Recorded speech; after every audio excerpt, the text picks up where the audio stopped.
les marchés financiers avec IG Markets, CFD Trading. Bonjour, c'est Gilles du site boursicoté.com. Voici l'analyse technique du CAC 40 pour la journée du lundi 20 février 2012.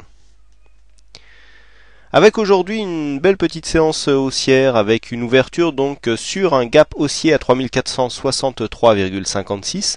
Nous avons marqué un plus bas à 3452,70, un plus haut à 3472,93 avant de terminer en clôture proche du plus haut à 3472,54.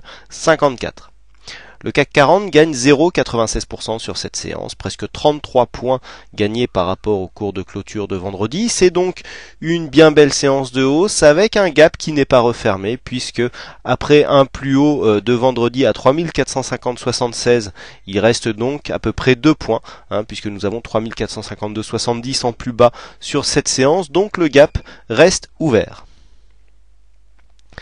Du point de vue des indicateurs, nous avons un RSI qui revient ici sous sa ligne de support. Donc pour l'instant, on reste toujours sur cette zone ici des 67,5, 68 donc pour les plus hauts sur le RSI. Cette zone donc le RSI n'arrive toujours pas à franchir. Là nous sommes repassés ici sous le support, donc on se voit la cassure a été assez longue à se faire. Il va falloir voir maintenant si ce support se comporte comme une résistance, auquel cas on pourra avoir effectivement un signe de baisse sur cet indicateur, un peu comme ce que nous avons parfois sur les cours. Au niveau du stochastique, donc le signal baissier ici a été invalidé. On revient rapidement en zone de surachat, donc on refait un petit peu le même scénario que ce que nous avions là.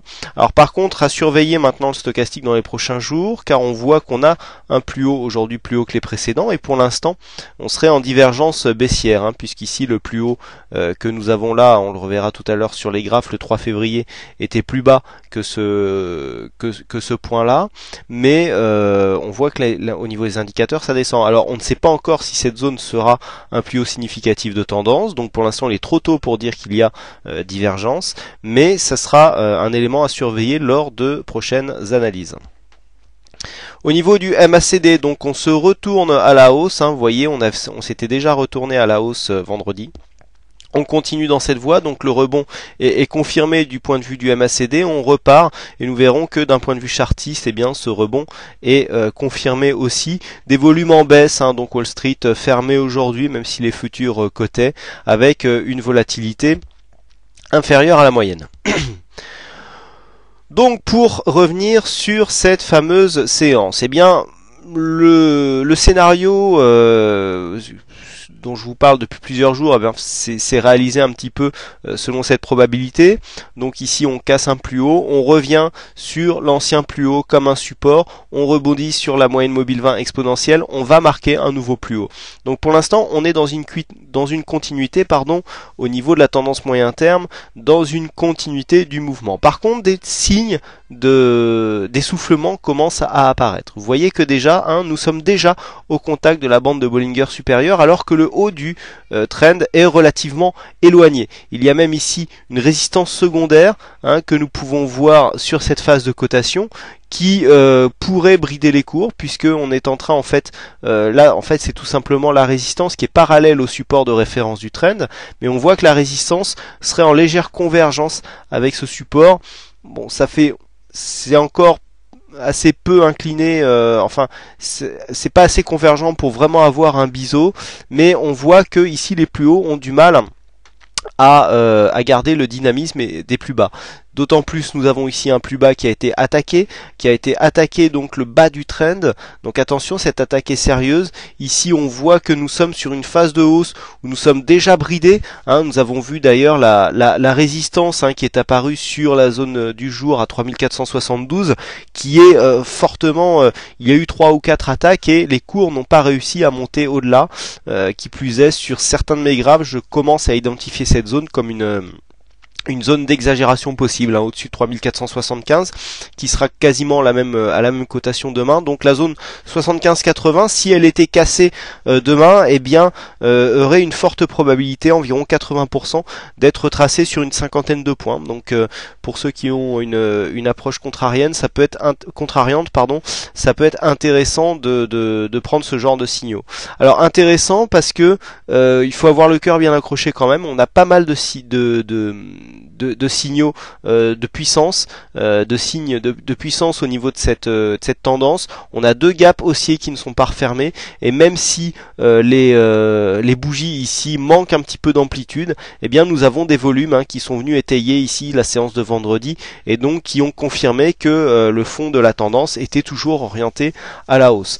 Donc pour l'instant on reste orienté, la hausse pourrait continuer. Donc demain on a une zone maximum à mon sens qui viendrait à 3510. On aura du mal à monter beaucoup plus haut que cette bande de Bollinger supérieure, hein. On sent ici qu'on est sur des zones de résistance assez fortes. Il faudra consolider à un moment ou à un autre, et attention, lors du prochain retournement, vous voyez que si on venait à se retourner demain, on a très peu d'amplitude pour venir consolider au sein de la tendance. Et donc il faudrait faire attention. On voit que les phases de hausse ici sont de moins en moins grandes.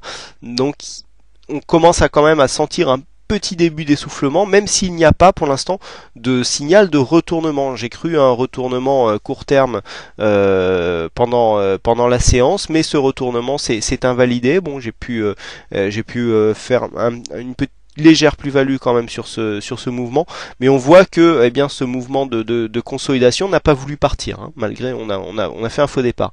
Donc ici on n'a pas encore de signal de consolidation. Donc comment jouer les prochaines tendances? Tout simplement tant que nous restons ici au-dessus des 3450 qui correspondent au dernier gap, on peut continuer sur une dynamique haussière. Si nous passons sous 3450 et donc pour demain jusqu'à 3407, nous serons dans une zone de neutralité. Vous voyez qu'on peut très bien, on a une zone de résistance ici intermédiaire à 3410, on peut très bien revenir sur cette zone et rebondir encore une fois, mais cela voudrait dire qu'on a quand même un affaiblissement du support.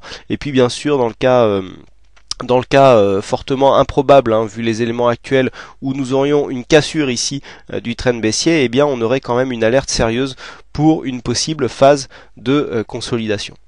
Voilà ce que l'on peut dire donc sur cette analyse technique.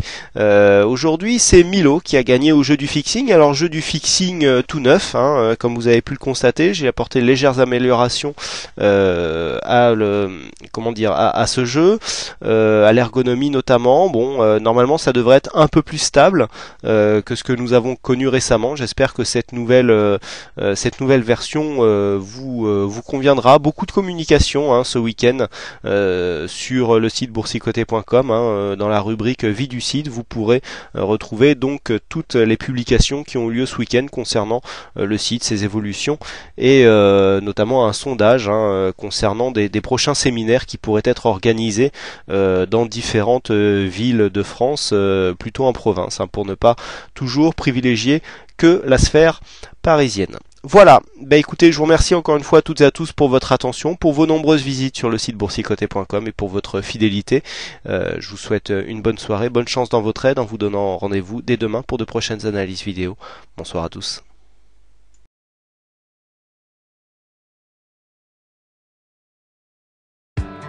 Les marchés financiers avec IG Markets, CFD Trading.